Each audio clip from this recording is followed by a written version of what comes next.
The best partnerships I find are the ones where both parties have something to take and also something to give. And in this case, the Thackeray Museum wanted to work with the Astbury Centre for Structural Molecular Biology, and their part in the story of William Astbury is quite evident, because obviously, as you can see, what he basically did was he took a technique which was used to deduce the molecular structure of crystals and advance it so that it could be used to deduce the molecular structure of much more complicated substances, generally speaking naturally occurring ones, in particular proteins that occur in the human and animal world.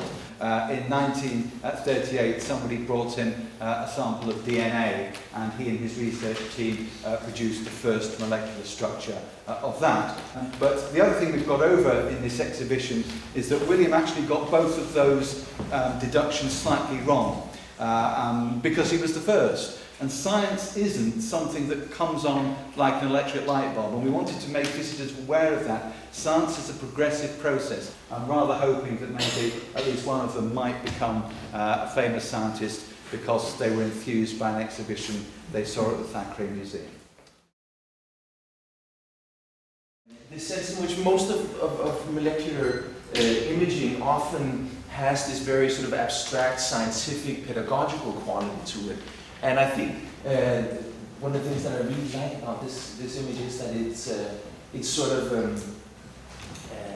it's confusing and messy. It shows a whole lot of different structures interacting with one another in very close proximity, and it has a real material quality. Molecular biology became infused with a rhetoric and a metaphor of information. Quite neatly, I think, is this idea that life is sort of information. It's a disembodied text that functions within nature. This idea of life as information is currently changing.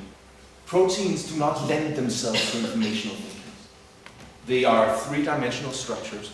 They can only be understood through their morphology, through their interactions. They can't sort of, they need to have a time and a place and a substance. This change from an informational thinking to material or substantive thinking is actually, I think, a helpful tool in museology and in exhibition making. They use their bodies as a means of understanding the three-dimensional structure of the protein.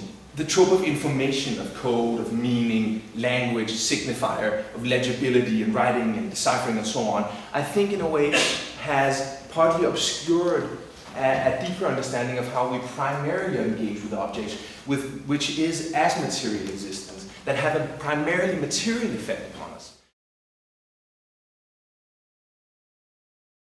It's legendary how difficult it is to engage audiences meaningfully with chemistry. I mean, how rich and enabling is this shift from information to materiality if it just plunges us into a very complex world of chemistry? Only human beings can do the work on, because it's like, you know, because they can intuitively, physically solve the physical problem of folding in a way that a computer can only kind of iterate and iterate and iterate. And I just wanted to come back to that whole thing that actually is messy. It's about messy material stuff. And this kind of reminds me of Baudelaire's short story, The Philosophy of Toys, in which the little boy cuts open his doll to kind of see what makes it tick, and he cuts it open and there's nothing there.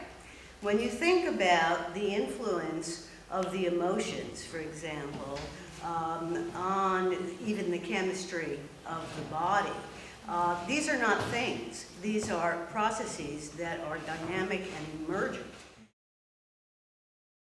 Look at how physicians and lay people thought about disease in the 19th century under this anatomical level. There was vitalistic theories, there was humoral theories, there was psychosomatic theories. There's always been a lot of immateriality related to disease. When is this loss of reference happening? I mean, hasn't it been there all the time?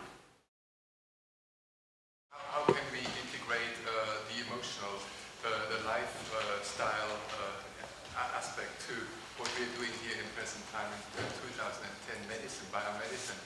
I think there's a very chemical way of looking into the body that likes to integrate, especially these immaterial things